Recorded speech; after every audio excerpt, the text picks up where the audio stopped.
Next week is Earth Week, and you're invited to take part in some events to celebrate in the community.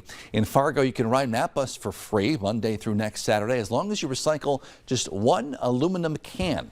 Proceeds go to Homeward Animal Shelter. The River Keepers are inviting people to volunteer, clean up their neighborhood, mark storm drains. The Red River Zoo is hosting Party for the Planet tomorrow from 11 till 4, and Minn Kota Recycling is paying a premium price for all aluminum cans, 50 cents a pound up to 100 pounds. You can also have more than that. Payments increase too.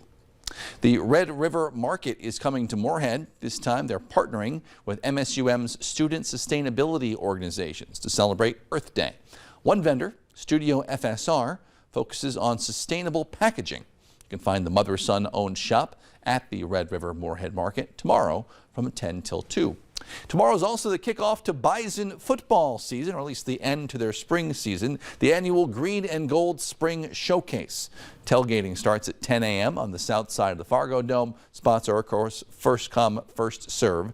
Doors open at 11:30. The on-field action starts at 1. Parking and admission are free. No tickets required. Seating is general admission. It's also the first season for the Bison with new head coach Tim Polasek. The offense will be wearing gold, defense wears green. Quarterbacks, don't hit them, will be in white. Don't hit the quarterbacks, very important note. Coming up next in sports, Tom Hoagie in action down south, putting on a show today. Here from Fargo's Own, coming up next.